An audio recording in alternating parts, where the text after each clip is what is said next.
네, 12월 5일 새벽 기도회를 시작하겠습니다. 오늘 말씀은 시편 39편의 말씀인데요. 그 중에서 1절부터 4절까지의 말씀을 읽겠습니다. 내가 말하기를 나의 행위를 조심하여 내 혀로 범죄하지 아니하리니 악인이 내 앞에 있을 때에 내가 내 입에 재갈을 먹이리라 하였도다. 내가 잠잠하여 선한 말도 하지 아니하니 나의 근심이 더 심하도다. 내 마음이 내 속에서 뜨거워서 작은 소리로 읊조릴 때에 불이 붙으니 나의 혀로 말하기를 여호와여 나의 종말과 연한이 언제까지인지 알게 하사 내가 나의 연약함을 알게 하소서. 아멘. 네, 시편 38편과 마찬가지로 오늘 시편 39편 또한 다윗의 참회 시입니다. 배경은 똑같이 밧세바와의 간음 사건 이후에 하나님의 징계로 인해서 다윗의 몸과 마음이 무너져 있는 그런 상태에서 하나님 앞에 회개의 시를 올려드리는 그런 내용입니다. 다만 38장이 극심한 질병으로 인해서 고통을 당하는 가운데 주위 사람들의 멸시와 조롱에 관한 그런 내용이었다면, 오늘 말씀은 모든 것이 무너져 버린 상황 속에서 인생의 무상함과 허무함을 토로하고 있는 그런 내용이라고 하는 것이죠. 자, 그러면 용서를 구하는, 회개하는 이 다윗의 태도는 어떠한가? 그것은 침묵이었습니다. 1절을 보세요. 악인이 내 앞에 있을 때에 내가 내 입에 재갈을 먹이리라 하였도다. 사람 앞에서는 입을 다물겠다는 것입니다. 2절에서는 내가 잠잠하여 선한 말도 하지 않겠다라고 했습니다. 자, 그렇습니다. 우리가 회개의 시간을 가질 때는 말하지 말고 잠잠해야 합니다. 심지어는 선한 말 또한 맞는 말이라고 해도 그것이 회개의 시간에는 도움이 되지 않는다라는 것입니다. 우리는 그냥 잠잠해야 합니다. 자, 왜 그럴까요? 이 순간에 내가 하는 모든 말들은 결국 전부 다 변명이 될 수밖에 없기 때문입니다. 나 스스로 회개해야 할 내용에 집중하기보다는 자꾸 주위의 다른 것들 혹은 다른 사람들을 보면서 비난하고 핑계를 찾기 쉽상이기 때문입니다. 자, 그래서 중요한 것이 자꾸 주위를 둘러보고 핑계거리를 찾는 태도를 내려놓고 잠잠히 하나님 앞에 나아가는 것입니다. 다윗이 바로 이걸 하려고 하는 것입니다. 사람에게 변명하지 않고 하나님 앞에 잠잠히 서 있는 것.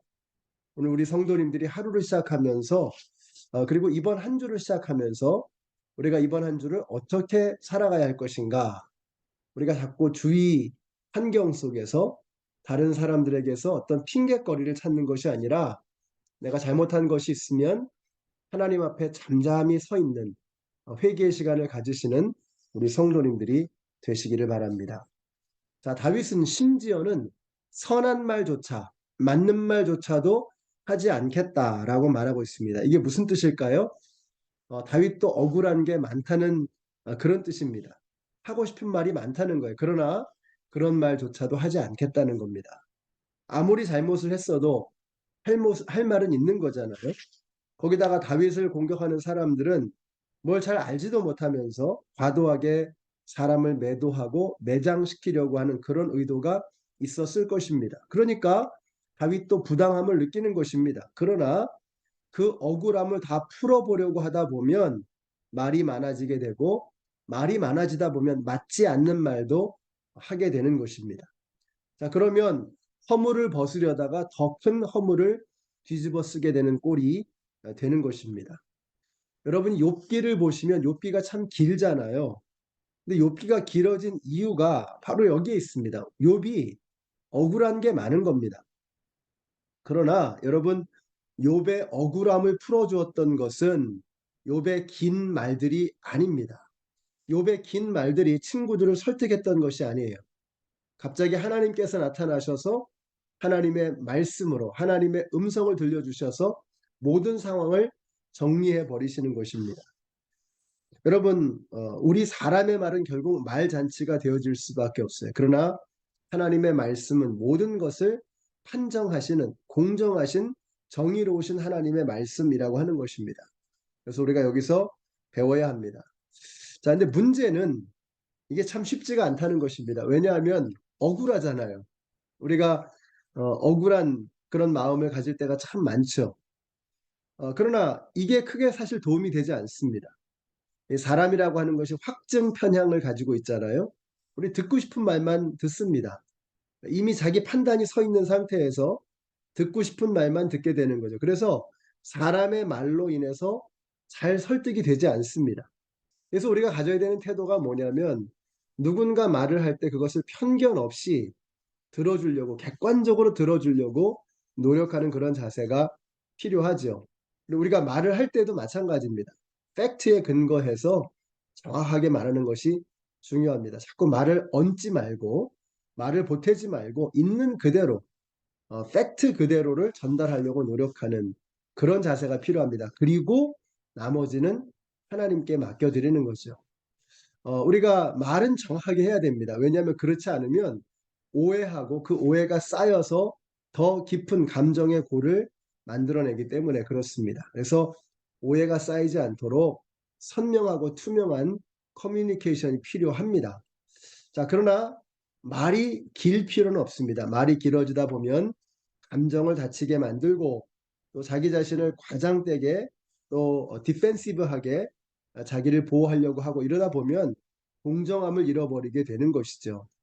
욥기가 길어진 이유가 바로 거기에 있는 것입니다.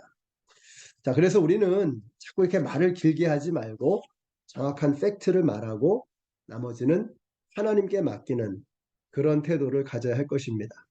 자, 그런데 여기서 다윗은 맞는 말조차도 선한 말조차도 하지 않겠다. 입을 완전히 꽉 틀어 막겠다는 것입니다. 자, 왜 이렇게 했을까? 이 모든 문제의 근원은 결국 자기 자신의 실수, 자기 자신의 잘못이었다라고 하는 것을 그가 인정하고 있는 것입니다. 결국은 주위에서 어떤 말을 하고 어떤 평가를 하고 그것이 얼마나 억울한 말이든지 이 상관없이 결국 이 모든 것들의 원인을 제공한 것은 자신의 허물이다. 자신의 죄악이다. 이 모든 난리의 원흉이 바로 나 자신이다라고 하는 것을 인정하고 있는 것입니다. 그러니까 다윗이 입이 100개라도 나는 할 말이 없습니다. 라는 이런 뜻입니다. 자, 그리고 이제 하나님 앞에 잠잠히 나아가서 하나님의 판정, 하나님의 선택을 기다리는 것입니다. 우리는 잘못을 했으면서도 이유가 많고 핑계가 많습니다. 자, 그런 태도를 버리고 깔끔하게 인정하고 하나님께서 어떻게 말씀하시는가 하는 것을 잠잠히 들으려고 하는 이런 태도를 기르시는 이번 한 주간이 되시기를 바랍니다. 자, 이렇게 하나님 앞에 잠잠히 서게 되면 어떤 일이 일어나느냐? 자기 자신의 모습이 보이는 거예요. 내가 어떤 존재인가 하는 것이 보이는 거죠. 자, 그래서 4절부터 한번 보세요. 여호와여 나의 종말과 연한이 언제까지인지 알게 하사 내가 나의 연약함을 알게 하소서. 내가 연약한 존재라는 거죠. 자, 5절을 보세요. 주께서 나의 날을 한 뼘 길이만큼 되게 하심에 나의 일생이 주 앞에는 없는 것 같사오니 사람은 그가 든든히 서 있는 때에도 진실로 모두가 허사뿐입니다. 우리 인생이 한 뼘밖에는 되지 않는다는 것입니다. 아무리 든든히 서 있는 것 같아도 결국은 허망하게 무너질 수밖에 없다라는 것입니다. 또 6절 보세요. 각 사람은 그림자 같아 다니고 헛된 일로 소란하며 재물을 쌓으나 누가 거둘지는 알지 못하나이다. 헛된 일로 인생을 낭비하는 존재. 이것이 바로 우리들의 모습이라는 것입니다. 내가 세상에서 사람들을 보고 자기 아랫사람들을 볼 때는 다윗이 그런 게 안 보였어요. 근데 잠잠히 하나님 앞에 서 있으니까 내 인생이 한 뼘밖에는 되지 않고 허망하고 허무하고 아무것도 아닌 안개와 같은 존재다라고 하는 것을 그가 깨닫게 되었던 것입니다. 사랑하는 성도 여러분, 우리가 하나님 앞에 잠잠히 서게 되면 우리의 인생이 얼마나 덧없는 것인지를 깨닫게 되고 겸손하게 됩니다. 세상에서 쓸모없는 일에 우리가 낭비하지 아니하고 하나님을 바라볼 수 있는 그런 믿음의 사람으로 살아갈 수 있게 되는 것입니다. 그래서 7절 말씀이 오늘 본문의 핵심입니다. 7절 보세요.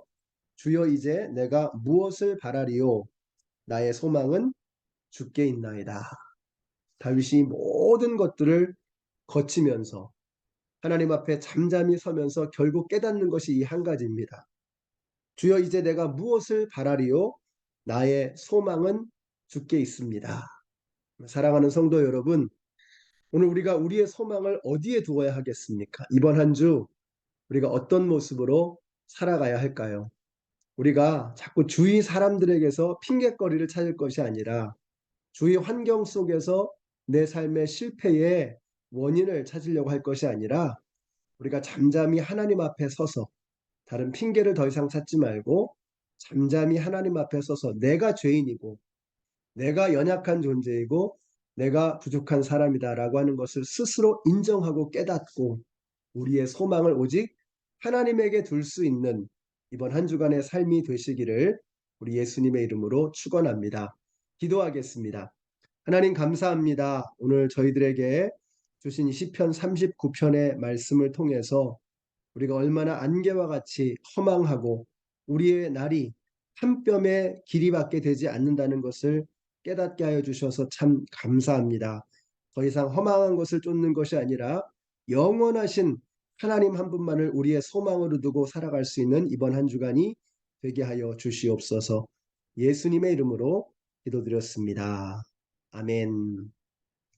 네, 사랑하는 성도 여러분, 이번 한 주간도 우리의 소망 되시는 예수 그리스도를 바라보며 살아가시는 우리 모두가 되시기를 예수님의 이름으로 축복합니다.